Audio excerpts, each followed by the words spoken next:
The cafe was full. Airlie stood in the aisle between tables, shoulder strap sliding down her arm. She caught it, let it slide again. The Saturday morning crowd had claimed every seat. Laptops open, coats draped over empty chairs, bags occupying the space where another person might sit. She scanned the room a third time. A man sat in the corner booth, his back to the brick wall, laptop, coffee, empty plate. A child beside him, maybe 6, bent over a coloring book. The child's crayons had conquered half the table. Airlie shifted her weight to her left leg. The right one, the prosthetic, stayed slightly behind. She approached. The man's coffee cup stopped halfway to his mouth, held there for 2 seconds, returned to the table without him drinking. "Can I share this table?" His hand moved to his watch. He looked at it, looked at the screen of his laptop. 2 seconds. 3. He nodded once, didn't look up. Airlie's pulled the chair out. The metal feet scraped against concrete. The woman at the next table glanced over, leaned toward her companion, whispered something. Both looked at their phones. Airlie sat on the chair's edge. Under the table, her prosthetic clicked as she adjusted the angle. The sound was metallic, carried in the quiet between espresso shots. The child looked up from her coloring, looked at her father, said nothing. The cafe owner appeared with a coffee pot. She refilled the man's cup without asking, without slowing, placed a menu in front of Airlie's face down, walked away before Airlie's could speak. The man typed something on his laptop, stopped, straightened the napkin holder on his side of the table, aligned it with the salt shaker. Then the pepper. Airlie's checked her phone. The screen was black. She pressed the button anyway. Nothing. She put it back in her pocket. The child went back to her coloring book. Red crayon, heavy pressure, staying mostly inside the lines. A line formed at the counter. 3 people waiting. A woman by the door looked at their table. 2 empty seats, then looked at the cafe owner. The cafe owner shook her head. The man closed his laptop. "I'm Kalen." He didn't extend his hand. "This is Oriane." "Airlie's." "That's a pretty name," Oriane said. "Thank you." Silence. 15 seconds. The espresso machine hissed. Kalen stacked his empty plate on top of Oriane's. The menu stayed closed in front of Airlie's. "Do you want a color?" Oriane pushed the crayon box across the table before Airlie's could answer. Red, blue, green, yellow, the basic 8. Worn down to nubs. Airlie's took the blue one. "Okay." Oriane slid a blank page toward her. Construction paper, the cheap kind from grocery stores. Kalen straightened the sugar packets. All of them, one by one, got them parallel. Oriane began to sing. "Happy birthday to you." No preamble, no asking. Just singing, her voice high and clear and completely certain. The couple at the next table turned. The man by the window looked up from his book. Someone in line at the counter joined in for the second verse. "Happy birthday to you." Airlie's shoulders rose. Half an inch. She didn't stop it. Didn't join the singing. Kalen looked at Oriane, looked at Airlie's. Back to the sugar packets. "Happy birthday, dear." Oriane paused. "What's your name again?" "Airlie's." "Happy birthday, dear Airlie's. Happy birthday to you." The singers at the counter clapped. 2 claps, obligatory. Kalen raised 2 fingers, made a circle in the air. The cafe owner saw it, nodded. "We don't usually stay this long," he said to Oriane. Not quietly. Airlie's heard it, kept coloring. The blue crayon moved in circles, filling nothing, going nowhere. "Dad," Oriane said, "be nice." I am being nice." 3 mugs arrived. Hot chocolate, whipped cream, cinnamon. The cafe owner placed one in front of Airlie's without asking what she wanted, what she could afford, if she wanted anything at all. Airlie's didn't touch it. Then cake. A slice of something chocolate. 1 candle already burning. The cafe owner must have had it ready. Must have seen Oriane singing and made the decision. The flame wavered in the air conditioning. Airlie's hand tightened on the crayon. It snapped. 2 pieces. The broken end rolled toward Oriane's coloring book. "Make a wish," Oriane said. Airlie's looked at the candle. 12 seconds. 14. Oriane leaned forward and blew it out herself. The cafe owner took the candle away, left the cake. "How old are you?" Oriane asked. 23? "Oh, that's old." "Oriane," Kalen said. "It's okay." Airlie's cut the cake into 4 equal pieces with the side of her fork. Served Oriane first, then Kalen, left 2 pieces on the plate, didn't serve herself. "Why here?" Oriane asked. Airlie's ate a bite of cake, chewed, swallowed. "I came here to remember something." Kalen waited. 5 seconds. 10. "What?" Oriane asked. Airlie's took another bite, didn't answer. The cake sat between them. Airlie's had cut it into quarters but served only 2 pieces. She pulled her slice to the edge of her plate. "Didn't he eat?" Oriane leaned forward, elbows on the table. 6 inches closer than before. Kalen pushed his chair back. 4 inches. The legs scraped. Mira appeared with the coffee pot. Refilled Airlie's water glass before it was half empty. walked away without speaking. Why here? Oriane asked again. Airlise's hand moved to the chair back beside her, rested there. She was already sitting, but her fingers found the wood anyway, touched it, then returned to her lap. My family used to come here, Saturdays, my parents, my sister. She spoke to her plate. Every Saturday. Yes. Oriane's mouth opened. Kaylin's hand moved toward his daughter's shoulder. Where are they now? They died 3 years ago. Oriane went still. There was a gas leak, Airlise said. In our building, 6 blocks from here, an explosion. My mom, my dad, my little sister. She was 9. She listed it like groceries. No pause between items. I was at a late class. I wasn't home. That's... Kaylin started. The building collapsed during the rescue attempt. That's when... She gestured toward her right leg without looking down. That's when this happened. Oriane stared at the table edge, the space below where a leg would be. Why don't you... Oriane began. Oriane, Kaylin said. We don't ask about... He stopped himself, glanced at Airlise. Airlise watched his face, watched him stop mid-sentence, glanced at Oriane, who was looking down now. She cut her cake into smaller pieces, 8 now instead of 4, ate one. You can ask, she said to Oriane. Oriane looked at her father. Not now, Kaylin said. Airlise ate another piece, chewed, swallowed. She checked her phone under the table. Still dead. Put it back. Silence. 18 seconds. Someone dropped a mug behind the counter. It didn't break. I came to Portland for physical therapy, Airlise said. After, I stayed. Do you like it here? Oriane asked. It's fine. Do you have friends? Airlise took a drink of water, put the glass down, picked it up again, drank, put it down. Some. He didn't ask where she lived now. Didn't ask if she was alone. He ate his cake. The cafe filled. Every table taken. A line formed at the door. 4 people. Then 6. Mira moved between tables with the water pitcher. She refilled Airlise's glass again. It was still 3/4 full. Kaylin and Oriane had been here 90 minutes. Their usual was 60. A man by the door looked at their table. 2 empty seats. Looked at Mira. Mira shook her head, wiped a table that didn't need wiping. Oriane unpacked her backpack, pulled out a chapter book, a bag of crackers, a small stuffed rabbit worn smooth at the ears. She pushed the crackers toward Airlise. Do you want some? I'm okay. They're extra. Airlise looked at the bag, looked at Oriane, took it, didn't open it, held it in both hands on her lap under the table.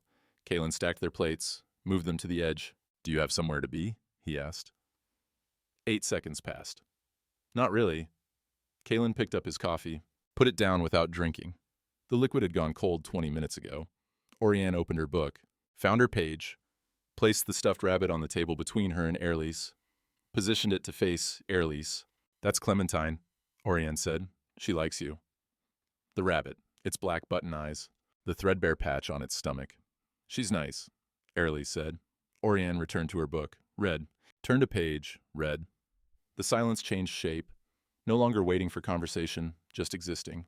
11 seconds. 15. We're here most Saturdays, Kaylin said. Airlise nodded. Didn't say if she'd come back, didn't say she wouldn't. The man by the door left, gave up waiting.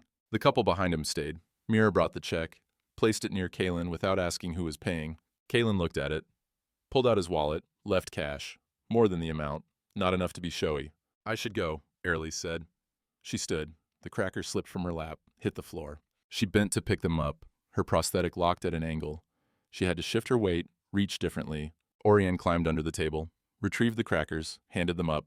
Thanks, Airlise left. Walked toward the door. Her gait was careful, deliberate.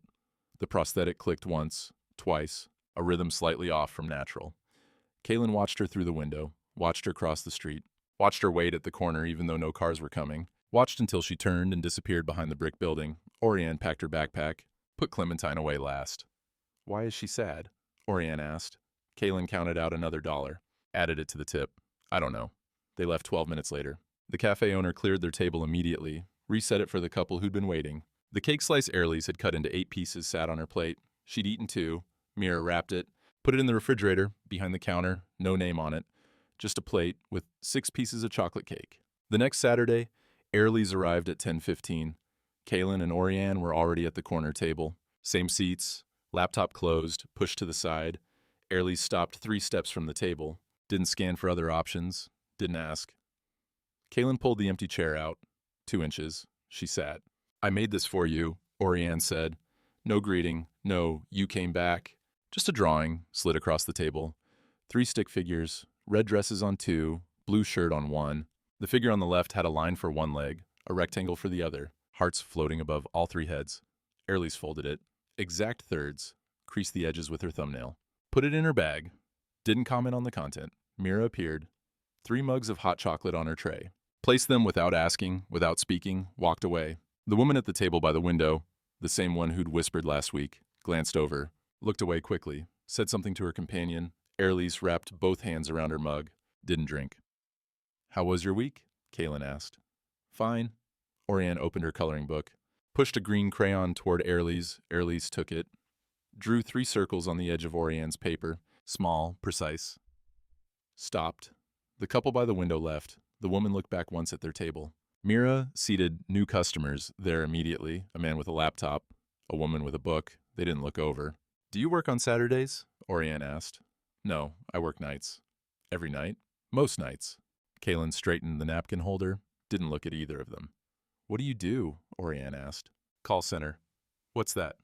"I answer phones, help people with problems." What kind of problems?" "Technical, computer stuff, internet not working." Orianne nodded, colored. The red crayon went outside the lines. "Do you like it?" Airlie's drew a 4th circle, then a 5th. "It pays." The espresso machine hissed. Someone ordered a latte. The register beeped. Kaylin's hand moved to his coffee cup, stopped, moved to his phone instead, picked it up, put it down. Screen still dark. "My dad doesn't have a job either," Orianne said. Kaylin's hand stilled on the table. "Orianne, he had a company but he sold it. Now he just does, what do you call it?" "Consulting." Consulting," Orianne repeated. "But mostly he takes me places."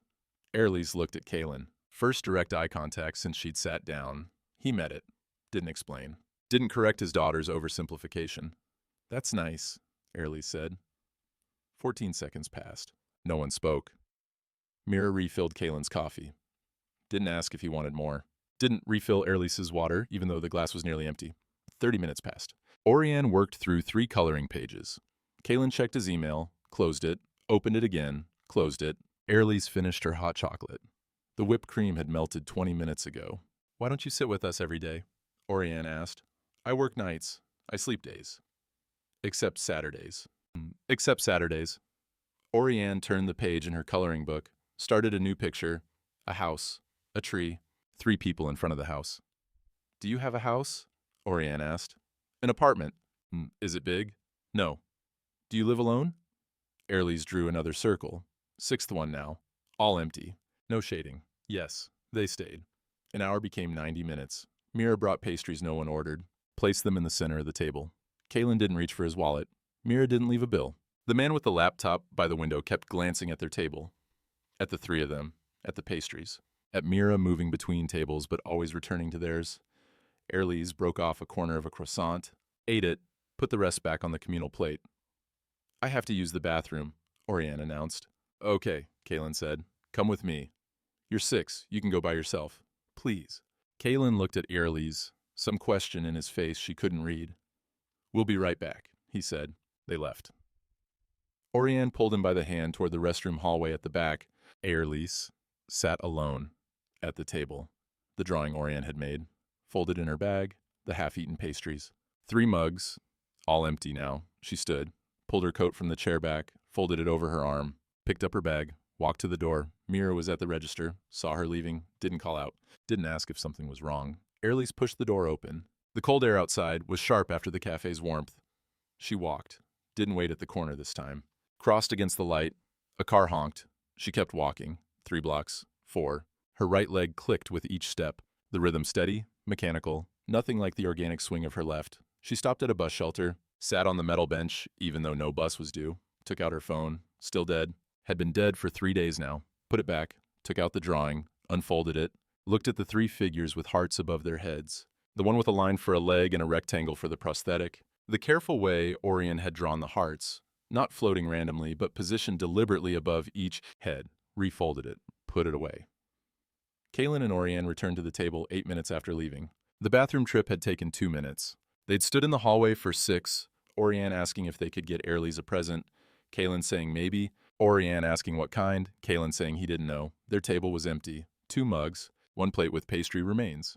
Airlease's mug still half full, the hot chocolate gone cold. Kaylin looked at the door, at the window, at Mira. Mira shrugged. Oriane climbed onto Airlease's chair, looked at the mug she had left behind. Did we scare her away? Oriane asked.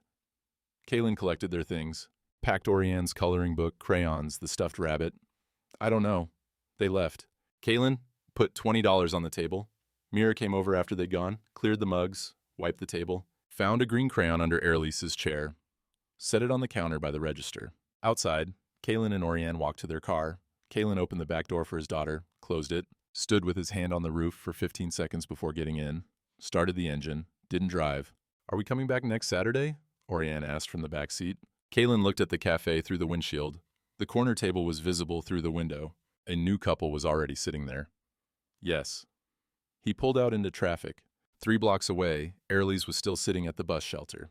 A bus came, opened its doors. She didn't board. It left. She stayed. The 4th Saturday, Isela walked into the cafe at 10:47. The door chime rang.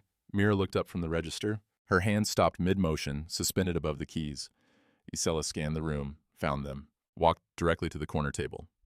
Airlease saw her approach. Tall, blonde, cashmere scarf. She moved through this cafe like she'd measured the space beforehand. Oriane looked up from her coloring book. Mom! She stood so fast her chair scraped backward, knocked over the crayon box. Crayons scattered across the floor, rolled under the table. No one picked them up. Isela touched Oriane's hair, brief, precise. Hi, baby. She didn't look at Airlease, didn't glance. Her eyes stayed on Kaylin. We need to talk about spring break, Isela said to Kaylin. Kaylin's hand moved to his collar, adjusted it, dropped. He stood. Airlease stayed seated. No one had introduced her. No one would. Now? Kaylin asked. Unless you'd prefer to do this through lawyers. Oriane looked between her parents. Between her father standing and Airlease sitting, and her mother who hadn't sat down, Isela and Kaylin moved to the counter, 5 steps away, close enough that their voices carried, not close enough for actual privacy. Airlease adjusted her prosthetic under the table. The click was small. The woman at the next table glanced over. Oriane climbed under the table, retrieved crayons, 1, 2, 3, found 6, left the rest, stayed under the table longer than necessary. At the counter, Isela was speaking, low but not quiet. Kaylin's shoulders were forward, weight on his back foot. Mira moved to the espresso machine, turned it on even though no one had ordered. The hiss filled the space. Airlease watched Kaylin's back, watched how he didn't turn to check on her, how he stood with his body angled away from their table. 4 minutes passed. Isela pulled out her phone, typed something, put it away. Kaylin said something. Isela shook her head. Oriane emerged from under the table, placed 6 crayons on the table. The green one was missing. She didn't mention it. Isela returned to the table. Kaylin followed 2 steps behind. Oriane, get your things. Not a request. Oriane looked at her father. Kaylin nodded. We agreed Saturdays are... Kaylin started. Your lawyer will get the email. Isela's eyes moved across the table. Across Airlease's face, her coat, the mug in front of her. Cataloging. Not seeing. She pulled out her phone again, made a note. The gesture was deliberate, visible. Say goodbye, Isela said to Oriane. Oriane looked at Airlease, stepped forward, hugged her. The hug lasted 3 seconds. 4. Oriane's arms around Airlease's neck. Airlease's hands came up, touched Oriane's back, light, uncertain, first physical contact between them. Isela watched, made another note on her phone. Screen visible. Blank note app. She typed nothing, just held the phone. They left. Isela first, Oriane following. Oriane looked back twice, at Airlease, at her father, at the table where 6 crayons lay scattered. The door closed. Kaylin stood beside the table. 12 seconds. 15. He sat.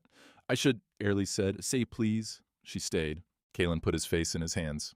3 seconds. Lowered them. No tears. No change in expression. Mira appeared. Refilled his coffee. Saw his face. Left without speaking. 4 minutes of silence. Someone at another table paid. Left. 2 new customers came in, looked at the corner table, chose seats on the opposite side of the cafe. She thinks I'm a problem, Airlease said. 8 seconds passed. Kaylin picked up his coffee. Put it down. Said nothing.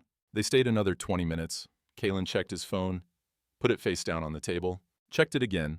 Airlease broke off pieces of a croissant from earlier, arranged them on her napkin. Didn't eat them. Mira brought the check, placed it near Kaylin, left quickly. Do you need a ride? Kaylin asked. No. I'm fine. Airlease stood, pulled on her coat. picked up her bag. Same time next week? Kaylin asked. She looked at him, looked at the empty chair where Oriane had been, at the scattered crayons still on the floor, at his phone, face down on the table, screen lighting up with a notification he wasn't reading. I don't know. She left, walked 3 blocks before stopping, leaned against a brick wall. Cold seeped through her coat. She stayed there, checked her phone, still dead. Had been dead for 5 days now. Put it back. 3 days later, Wednesday afternoon, Hailey was at work when her supervisor called her into the office. "You have a visitor," the supervisor said. Hailey walked to the lobby. No one there. Just an envelope on the desk.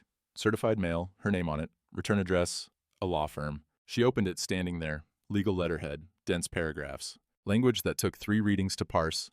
Petition for modification of custody arrangement. Introduction of unstable individuals into minor child's routine.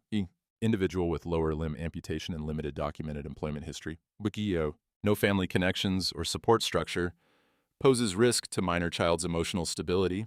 She was described in the third person. Clinical, efficient, her body reduced to injury, her life reduced to absence. She folded it, exact thirds, put it in her bag, returned to her desk, put on her headset, took the next call. "Thank you for calling tech support. How can I help you today?" Her voice was steady, professional. Gave no indication that 15 minutes ago she'd read herself described as a risk to a 6-year-old. She'd hugged once. Saturday came. Hailey's didn't go to the café. Kaylin and Oriane waited at their table. 10 o'clock, 10:15, 10:30. Oriane had brought a drawing. 3 figures again. She'd added details this time. A table, mugs, the cafe window. She placed it on the empty chair, face up. "Maybe she's late," Oriane said. "Maybe." 11 o'clock. Mira brought 2 hot chocolates. Not 3. Oriane stared at hers. They left at 11:30. Oriane took her drawing back. Folded it, the way Hailey's folded things. Exact thirds, thumbnail creasing the edges. Put it in her backpack.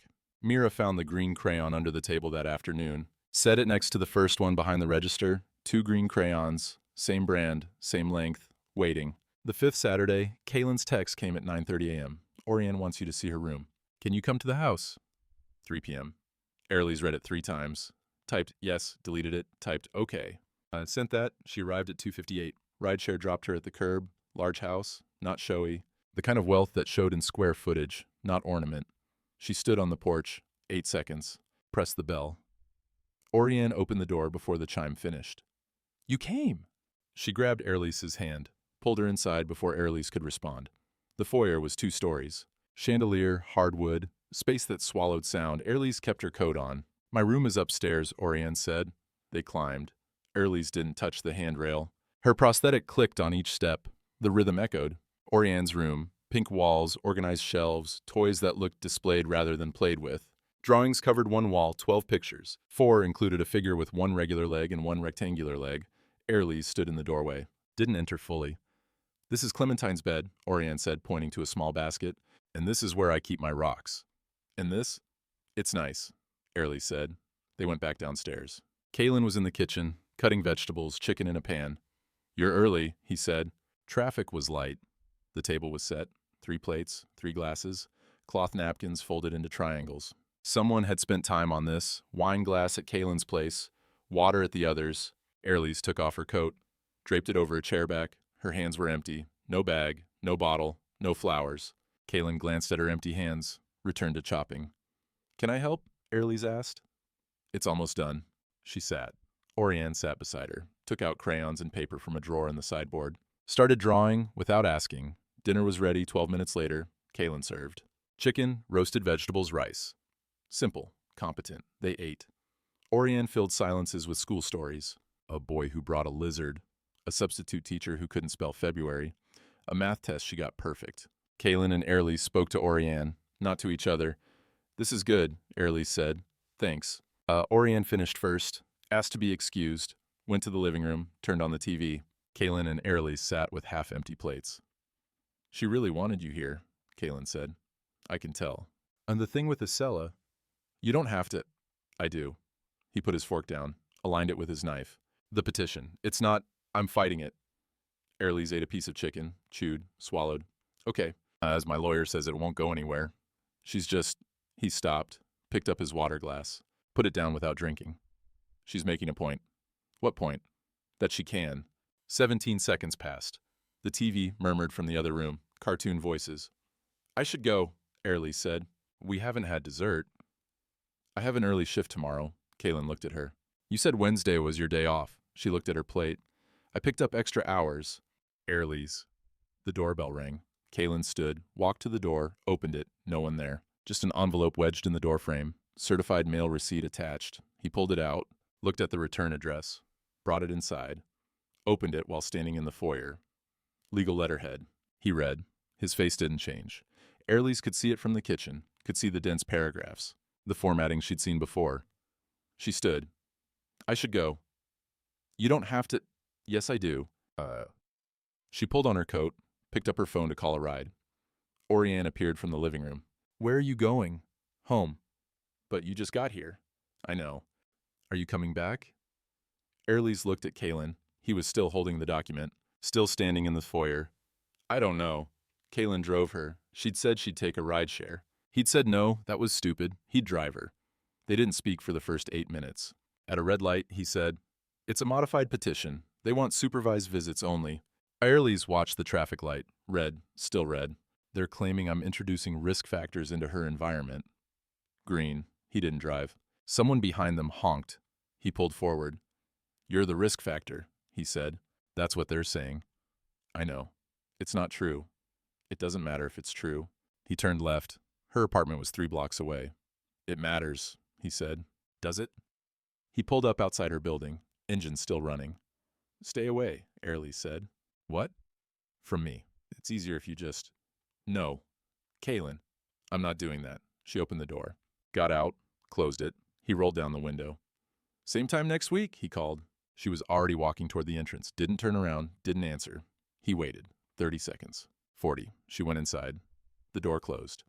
He sat in the idling car for 2 minutes, then drove home. Orianne was still awake when he got back. Sitting on the stairs. Is it because of me? She asked. No, baby. Is it because of you? He sat beside her on the stairs, put his arm around her. She leaned into him. They sat like that for 5 minutes. Then he carried her to bed. She was too old to be carried, but he did it anyway. She didn't protest. Downstairs, the table was still set. 3 plates. 2 had been used. 1 was clean. He cleared them, loaded the dishwasher, wiped the table, found a crayon under Hailey's chair, green, of course, put it in the drawer. The legal document sat on the counter. He read it again. Same words, same threat. Continued presence of Ms. Morgan poses demonstrable risk. Recommend immediate modification of unsupervised access. Child's welfare requires stability. He folded it, put it in a drawer, not exact thirds, just folded. Poured a glass of wine, sat at the table, didn't drink it. His phone was on the counter. He picked it up, found her contact. Typed, I meant what I said, deleted it. Typed, this isn't over. Deleted that too, put the phone down, drank the wine. Poured another. At her apartment, Hailey sat on her mattress on the floor. The loaner prosthetic leaned against the wall. She'd taken it off the moment she got inside. Her phone was on the charger. First time in a week, it powered on, messages loaded, 2 from a number she didn't recognize. She opened them. The first, this is Mira from the café. Kaylin gave me your number. Wanted you to know we miss you on Saturdays. The second, the green crayons are behind the register if you want them back. Hailey's turned the phone off, unplugged it, lay down on the mattress, stared at the ceiling. The apartment was cold. She didn't get up to adjust the heat, just pulled the blanket higher. Outside, 3 blocks away, Kaylin was finishing his second glass of wine. The house was quiet, too quiet. The kind of quiet that made you aware of every sound you made. He went upstairs, checked on Orianne. She was asleep, Clementine tucked under her arm. He stood in the doorway, watching her breathe, the way parents do when they can't fix something and don't know what else to do. Went to his room, lay on the bed, didn't sleep. Tuesday night, 2:17 a.m., Hailey's left the call center through the back exit. The loaner prosthetic had been clicking wrong for 3 days. The socket didn't fit the way her old one had, rubbed different. The clinic had said 90 days maximum on the loaner. She was on day 47. She walked toward the bus stop, 4 blocks. The socket shifted. She adjusted her gait, kept walking. 1 block, 2, the alignment gave. Not sudden, just the final degree of a long deterioration. She caught herself on a parking meter. Hand gripped the cold metal, stood there. 40 seconds. Took 3 careful steps. The socket separated completely. She went down. Sidewalk, hard, lay there. 8 seconds. Assessed, bruised ribs, abraded palm, the prosthetic at the wrong angle. Reached for her phone. Opened her text thread. The last message visible. Mira's number. The green crayons. She stared at it. Didn't send anything? A man walked past with a dog. Stopped. You okay? I need help standing. I should call. He was already dialing. Didn't ask permission. Ambulance. 12 minutes. Urgent care, not emergency room. They assessed. X-rays, bruised ribs, no break. Prosthetic socket cracked beyond temporary repair. The loaner was done. Do you have insurance for a replacement? The social worker asked. They denied it last time. The social worker left paperwork, payment plans, charity care applications, medical equipment lending library. Emergency contact, the intake nurse asked. Lease gave the cafe's number. Only number she'd memorized that wasn't her own. Relationship? Friends. They called. No answer. Left a message. Discharged her Thursday morning with crutches and a new loaner. This one fit worse than the first. Mira got the message Friday evening, played it twice, wrote the address on a sticky note, stuck it to the register. Saturday morning, Kaylin came in at 9:45. Orianne wasn't with him. Mira slid the note across the counter. Your friend was at the hospital Tuesday. She's home now. Kaylin looked at the note, at the address, written in Mira's handwriting. How do you... She used us as her emergency contact. He stood there, the note in his hand. You going? Mira asked. He left without ordering. The address was a fourth-floor walk-up. Old building, graffiti on the entrance, broken intercom. Kaylin climbed. His footsteps echoed in the stairwell. Fourth floor, found the number, knocked. 23 seconds before the door opened. Lease on crutches. Same clothes from last Saturday. Unwashed hair. The new loaner was visible. Different color, bulkier than before. She stood in the doorway. Didn't invite him in. He could see past her. Studio apartment, mattress on floor. Clothes in an open suitcase. Mini fridge, hot plate on a card table. Window facing a brick wall. Shared bathroom sign visible in the hallway behind him. His hand rose toward her shoulder, stopped, 6 inches away, hovered, dropped. Why didn't you call? He asked. I don't have your number. The words hung there. 5 Saturdays. Dinner at his house. Still no phone exchange. I can help with... No. At least let me. This is why your wife is right. What? You help strangers because it's easier than staying. He picked at the doorframe. Paint chips flaked under his thumbnail. That's not... When it got hard with your wife, you left. When it got hard with Orianne's questions, you changed the subject. When it gets hard with me... She gestured at the space between them, the hovering hand that hadn't landed, the 6 inches he couldn't cross. I'm not your project, she said. I'm not your proof you're a good person. That's not what this is. Then what is it? 11 seconds passed. A door opened down the hall. Someone left. Footsteps on stairs. Gone. I should go, he said. She didn't stop him. He walked to the stairwell, stopped at the landing, hand on the railing, 12 seconds, didn't return, descended the stairs, 4 flights, came out onto the street, walked to his car, got in, sat, 6 minutes passed. He checked the rear view mirror, couldn't see her window from the street. The building had no fire escape, no balconies, just brick and narrow windows. Started the engine, drove away. Lease stayed standing in the doorway. 40 seconds after his footsteps faded, closed the door, lowered herself to the mattress. The crutches clattered against the wall. The new loaner prosthetic was still on. She didn't have the energy to remove it. Lay there, didn't cry, didn't move. Eventually crawled to the bathroom. Shared toilet, shared sink, lock that didn't quite catch. Looked in the mirror, said nothing to her reflection, crawled back, lay on the mattress. The loaner prosthetic pressed into the thin padding at an uncomfortable angle. She still didn't take it off. It was Thursday before she removed it. Left it leaning against the wall. Didn't put it back on for 3 days. Saturday came. Kaylin didn't go to the cafe. Orianne asked why. He said he was tired. She asked if they could call Lease. He said maybe later. They stayed home. Orianne colored. Kaylin sat at the kitchen table, laptop open, stared at the screen. Mira opened the cafe at 7 a.m., set up, made coffee. The corner table stayed empty. 10 o'clock came. No one. 10:30, 11. At 11:15, a new couple asked if the corner table was available. Mira said yes. They sat, ordered, stayed for 40 minutes. When they left, Mira wiped the table. Underneath, stuck to the underside, she found a small piece of green crayon, melted slightly from someone's hand warmth. Hardened again, she peeled it off, added it to the 2 behind the register. 3 pieces of green crayon now, different sizes, same color, waiting for no one. At her apartment, Lease's phone was charging, powered on. Messages from unknown numbers, 2 from the call center asking if she was coming back, 1 from a lawyer's office about the custody case, 1 from a dental office about a missed cleaning appointment she'd never scheduled. Nothing from Kaylin. She turned it off again, unplugged it, put it in the suitcase, went to the shared bathroom, locked the door that didn't lock, washed her face, brushed her teeth, looked at herself in the mirror. You knew this would happen, she said to her reflection. Her reflection didn't answer. She went back to the mattress, lay down, stared at the ceiling. Outside, the city continued. Traffic. Sirens, someone yelling on the street, a dog barking, normal sounds of people living their lives. Inside, silence. The kind of silence that feels like a choice you made that you can't unmake. Saturday number 6. Kaylin and Oriane arrived at the cafe at 9:45. Same table, same seats, 3 menus appeared. Mira placed them without speaking, walked away. 10 o'clock, no Airlies. Oriane arranged her crayons. Set them in a row by color, red to purple, didn't color, just arranged. 10:15. Is she coming? Oriane asked. Kaylin checked his phone, put it down. I don't know. 10:30. Should we call her? I don't have her number. Oriane looked at him. Why not? He picked up his coffee, put it down without drinking. Mira brought 2 hot chocolates. Not 3. Set them down, cleared the 3rd menu. Oriane stared at her mug. The whipped cream melted. She didn't touch it. 45 minutes passed. Kaylin opened his laptop, closed it, opened his email on his phone, closed that too. We're leaving? Oriane asked. She's not coming. How do you know? He didn't answer. They left at 11. Oriane left her drawing on the empty seat. 3 figures, a table, mugs, the cafe window. She'd added the door. All the figures were facing it. Saturday number 7. They came back. Oriane brought a new drawing, same 3 figures. This time she'd drawn them holding hands. She placed it on the empty chair, face up. Kaylin watched the door, checked his phone. Every 3 minutes, screen stayed dark. Mira wiped their table. It wasn't dirty. She came by Thursday, Mira said. Kaylin looked up.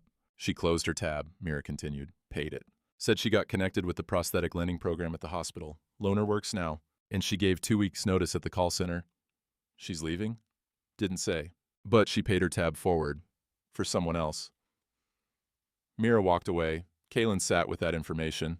Paid forward. Past tense. Goodbye gesture. What does that mean? Oriane asked. I don't know. They stayed 30 minutes, left. The drawing remained on the chair. Saturday number 8. The table was occupied when they arrived. A man with a laptop, a woman with a book. Kaylin and Oriane took a different table. Near the window, wrong angle, wrong light. Oriane didn't take out her crayons. They ordered, drank their hot chocolate in silence. Left after 20 minutes. Mira cleared their mugs, found Oriane's drawing under the table, the one with figures holding hands, folded and refolded, creased so many times it was starting to tear at the fold lines. She smoothed it out, put it behind the register with the crayon pieces. Wednesday afternoon, 3:50 p.m. Kaylin's phone buzzed. Unknown number. It's Airlease. Can we talk? Tomorrow, 4 p.m., the coffee shop on Hawthorne near your house. I understand if you don't want to. He stared at the message, read it 4 times, typed, okay, sent it. Thursday, 4 p.m. He arrived at 3:58, ordered coffee, sat facing the door. She came in at 4:03, alone. Different prosthetic again, this one fit better. Her gait was steadier. She ordered, waited at the counter, brought her coffee to his table, sat. Thanks for coming, she said. He nodded. I wanted to say goodbye. Where are you going? Eugene. I got a job offer. Remote call center. Same work, different office. When? My last shift here is Friday. I'm leaving Monday. He wrapped both hands around his coffee mug. Applied 2 weeks ago, she said. Before, she stopped. Before everything. Before the hospital. Before he left her apartment. Before she accused him of running. Before he proved her right. How long have you been planning this? He asked. Since before I met you. That landed. Sat between them. So, the cafe. The Saturdays. I wasn't planning to leave because of you. I was always leaving. 11 seconds passed. Someone dropped a spoon. It clattered on tile. Can we visit? Oriane's voice. They both turned. She was standing 3 feet away. She'd been in the bathroom. Neither had seen her come out. Oriane, Kaylin started. I wanted to say goodbye to you too, Airlie said. That's why I asked to meet here. I knew you'd bring her. She'd planned this. Used the location. Used his patterns against him. Oriane sat in the empty chair. Between them. When? Oriane asked. I'm leaving Monday. Can we visit you there? Maybe someday. The lie was gentle, transparent. They all heard it. Airlie's pulled something from her bag. The drawing Oriane had made. The one with 3 figures holding hands. She'd kept it. This is really good, Airlie said. She handed it back to Oriane. Oriane took it, refolded it. The same creases, exact thirds, the way Airlie's folded things. I'm sorry, Airlie said. For what? Kaylin asked. For thinking this could be uncomplicated. He picked up his coffee. Put it down. The liquid had gone cold. Didn't ask her to stay. 17 seconds passed. Take care of her, Hailey said. She stood, picked up her bag, walked to the door. This time she didn't look back. Kaylin and Oriane sat at the table. 2 mugs, 1 empty chair. Oriane unfolded the drawing, looked at the 3 figures holding hands, refolded it, put it in her backpack. Why didn't you ask her to stay? Oriane asked. Kaylin stared at his coffee. She already decided. Did you want her to stay? He didn't answer. They left 5 minutes later. Walked to the car, in silence. In the car, Oriane cried. Kaylin didn't. He gripped the steering wheel, knuckles white. Didn't start the engine. Do people always leave? Oriane asked. Sometimes. Why? I don't know. He started the car, drove home. That night, Oriane put the drawing in a box under her bed, with the other drawings she'd made. The ones Hailey's had never seen, the ones where she'd drawn 4 figures instead of 3. Herself, her dad, Hailey's, in a space where her mother used to be. She didn't look at them, just put the new one in, closed the box, pushed it back under. Kaylin sat in the kitchen, opened his laptop, stared at the screen, closed it. His phone was on the table. He picked it up, found the message thread. It's Hailey's. Can we talk? He scrolled up. No other messages. She'd texted from a new number. Or she'd deleted their history. Or they'd never had one. He put the phone down. Didn't delete the thread. Went upstairs. Checked on Oriane. She was awake, staring at the ceiling. You okay? He asked. Are you? I don't know. He sat on the edge of her bed. She didn't say anything. He didn't either. After 5 minutes, she rolled over. Away from him. He stayed sitting there. Another 3 minutes. Then went to his room, lay on the bed, didn't sleep. 5 weeks later, Kaylin's phone rang. Unknown number. He answered. It's Kaylin. I know. Hailey's voice. It's Hailey's.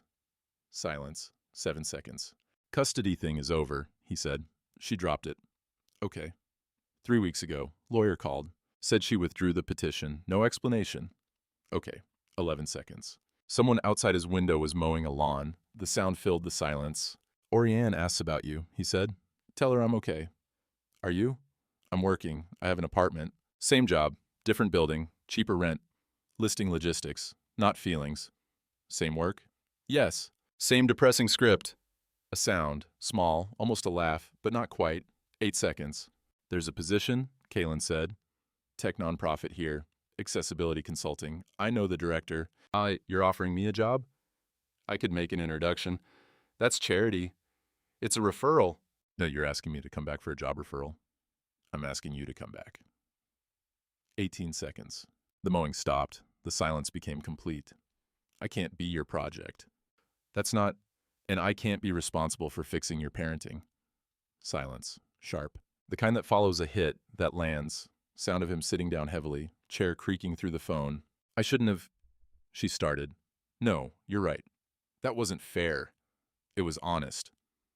Silence. Sound of phone shifting, her pacing, footsteps, uneven gait audible. I'm sorry, she said. For which part? Leaving. But not for how long it took to call. She didn't answer that. You help people you don't have to keep, she said finally. That's not fair either. You left my apartment. You told me to. I was testing you. That's not fair. No, it's not. Here's more silence. Car passing on his end, siren distant on hers. I need to think, she said. Okay. They hung up. Both stared at their phones. Neither called back. 3 weeks later, text from Hailey's. I got the job. The nonprofit. They offered it. I start in 3 weeks. Moving back next month. Kaylin read it twice, typed, that's great. Did you use my referral? Her response. Applied in March. Before I left. Before you mentioned it. They didn't know I knew you. He stared at that. March. Before the cafe. Before any of this. Can I see you? Not at the cafe? Where? Waterfront Park? Saturday, 2 p.m. Okay, Saturday. Kaylin arrived at 1:55. Brought Oriane. She'd insisted. He'd let her. Using his daughter as emotional buffer. They waited on a bench. Oriane swung her legs. Didn't ask questions. She'd learned not to. Hailey's approached at 2:08, briefcase in hand. Professional. The new prosthetic fit well. Her gait was almost even.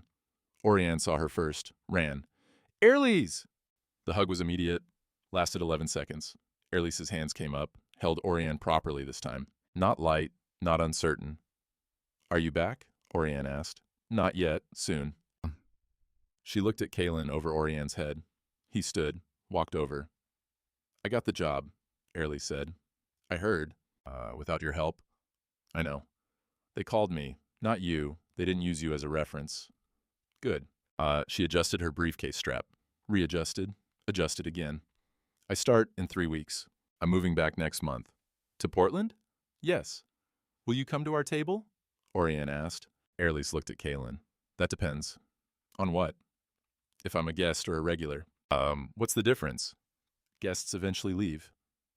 Silence. 6 seconds. I don't want you to be a guest, Kalen said.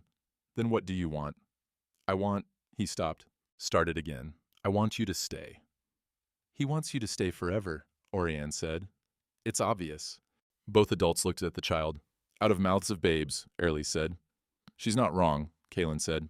Hailey's looked at the ground, then up. If this is going to work, you don't get to save me. Okay. And I don't get to disappear when it's hard. Okay. And we have to actually exchange phone numbers. Kalen pulled out his phone, handed it to her. She typed her number, handed it back. He called it immediately. Her phone rang in her pocket. Now I have yours too, he said. Are you going to kiss? Orian asked. No, both said. Why not? We're taking things slow, Hailey said. That's boring. They walked, the three of them. Not toward anything, just walking. Orian between them. She reached for both their hands. They let her take them, walked 3 across down the waterfront path. At the playground, Orian released their hands, ran ahead to the swings. Kalen and Hailey stood at the fence, watched her. Acella's getting remarried, Kalen said. When? Spring. Is that why she stopped? Probably. Silence. 8 seconds. You never told me why she left, Hailey said.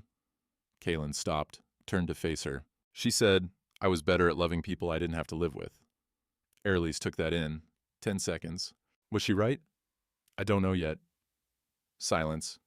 They started walking again without signal. That's honest, Hailey said. Orian called from the swings. Are you coming? They kept walking toward her. I'm trying not to help you, Kalen said. I know. It's awkward. Is that okay? I don't know yet. They reached the playground, stood watching Orian swing. Higher, higher. She jumped off, landed, ran to the slide. Do you want to stay for lunch? Kalen asked. Whose house? Mine, unless... Okay. They stayed at the playground 20 more minutes, then walked back to the parking lot. 2 cars. Hailey's had driven this time. I'll follow you, she said. At his house, lunch was simple. Sandwiches. Fruit, nothing elaborate. Orian showed Hailey's her room again. The drawings on the wall had changed. New ones, still 3 figures, sometimes 4. The 4th one was always smaller, always to the side. Who's that? Hailey's asked, pointing. My mom, Orian said, sometimes. Hailey's didn't ask what sometimes meant. They ate, talked. Orian filled silences the way she always did. After lunch, Hailey stood. I should go. Already? Orian asked. I have things to do. Packing, job prep. When do you move back? 3 weeks? Will you come to the café? Hailey looked at Kalen. Maybe. At the door, Kalen walked her out. Stood on the porch. Thank you, he said. For what? Coming back. I didn't come back for you. I know. I came back for the job. I know. She walked to her car, got in, started the engine, rolled down the window. Same time next week? He called. She looked at him. We have each other's numbers now. Yeah. So text me. She drove away. He stood on the porch, watched until her car turned the corner, went inside. Orian was at the kitchen table, coloring. Is she coming back? Orian asked. I think so. Do you love her? He sat down across from her. I don't know yet. That's a weird answer. Yeah. She went back to coloring. He sat there, watching her draw. 3 figures holding hands, a 4th figure watching from a distance. 2 months later, Saturday morning, 10 o'clock. Kalen and Orian sat at the corner table. Same seats, laptop closed, crayons already out. Hailey's arrived at 10:05. Walked to the table without hesitation. Sat. Look what I made, Orian said. Her phone, an app, accessibility features for restaurant menus, audio descriptions, high contrast mode, font size adjustment.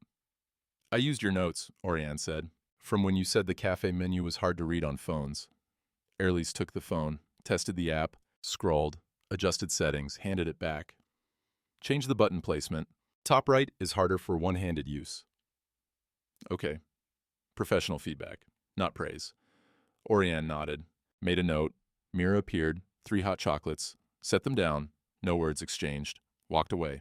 The couple at the next table glanced over, recognized the pattern, smiled, went back to their conversation. Kaylin's hand rested on the table, 4 inches from Air Lease's. Neither moved to close the distance. Breakfast came. Kaylin had ordered for the table, asked preferences first, a learned behavior. They ate. Comfortable silence punctuated by Oriane's chatter about school, a field trip, a science project, a boy who ate glue. Can Airlease come to my recital? Oriane asked. When is it? Airlease asked. Thursday. I'll be there. No hesitation, no caveat. Oriane counted the sugar packets. 1, 2, 3, 4. Stopped. The old stress behavior in new context? Calm now, just habit. They stayed 75 minutes. Shorter than the old pattern, longer than necessary. No one discussed what this was. No one used words like girlfriend or partner or family. The pattern existed, the definition didn't. They walked after. First time as routine, not exception. Waterfront path, public space. Witnesses? Oriane ran ahead, gave the adults distance. Kaylin and Airless walked side by side, 2 feet between them. I'm glad we've been talking more, Kaylin said. The Thursday calls. Me too. 8 weeks of weekly phone calls, Thursdays at 8 p.m. Neither had missed one. Wycella's getting remarried, Kaylin said. You mentioned. Spring, right? April. Must be nice, Airly said. Having someone choose you twice. The edge in her voice was small, sharp. Kaylin stopped walking. Airly stopped, realized what she'd said. I didn't mean, it's fine. And it wasn't fine. Both knew it. They resumed walking. 15 seconds of silence. You never told me why she left, Airly said. I did, on the phone. Tell me again. He stopped. She stopped. She said I was better at loving people I didn't have to live with. Airleys looked at him. 10 seconds. Was she right? I don't know yet. Silence. That's honest, she said. They walked again. No signal needed. The path opened to a small plaza. Oriane was ahead, spinning, arms out, the way children do when they're too happy to walk straight. Are you coming? She called. They didn't answer, kept their pace. Kaylin spoke without looking at Airlease. I'm trying not to help you. I know, it's awkward. Is that okay? I don't know yet. Mirror of his answer. Mutual uncertainty. Oriane ran back. Hold my hands. She took both their hands, pulled them forward. They walked 3 across. Oriane swung between them. Kaylin's thumb brushed Airlease's knuckle. Through Oriane's grip, light, possibly accidental. 6 seconds later, his hand shifted away. Deliberate withdrawal. Airlease had felt both, the touch and the retreat. They reached the playground. Oriane released their hands. Ran to the swings. Kaylin and Airlease stood at the fence, watching. Do you want to stay for lunch? Kaylin asked. Whose house? Mine. Unless... Okay. They watched Oriane play. 12 minutes. No conversation. Kaylin's hand rested on the fence rail. Airlease's hand moved 2 inches closer. Stopped. 4-inch gap between them. Both aware of what didn't happen. In Airlease's memory unbidden, Oriane's hand on an empty cafe chair. Weeks ago, the space she used to occupy, the uncertainty of whether she'd return. The image surfaced, faded. She didn't mention it. They walked to the parking lot. 2 cars now. She had her own. I'll follow you, she said. At his house, lunch was simple. Sandwiches, salad, nothing elaborate. They ate. Oriane between them at the table, chattering, filling space. After, Airlease helped clear plates. Kaylin washed, she dried. A small domestic choreography, uncertain, new. Oriane went to her room, left them in the kitchen. Kaylin put the last dish away, dried his hands, turned to face her. I don't know if this will work, he said. Neither do I. Is that okay? It has to be. They stood there, 3 feet apart, kitchen island between them. I'm afraid, he said, that I'll do what Ysella said, that I'll I know. And you're afraid I'll leave again. Yes. Neither moved closer.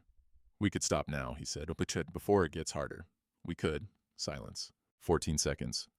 Do you want to? He asked. No. Neither do I. They stood there. The space between them felt like something they'd built, not something that kept them apart, something they were learning to cross slowly. Oriane came back downstairs, stood in the doorway. Are you going to kiss? No, both said. She rolled her eyes, went back upstairs. Airlease picked up her bag. I should go. Okay.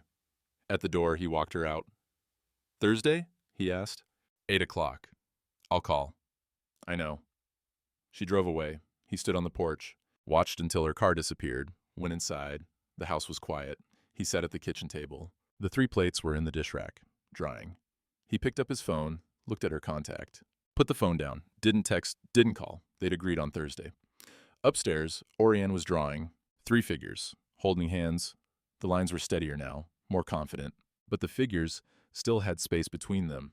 Small gaps where hands almost touched but didn't quite connect. She colored carefully, stayed inside the lines. At her apartment, Hailey sat on her couch.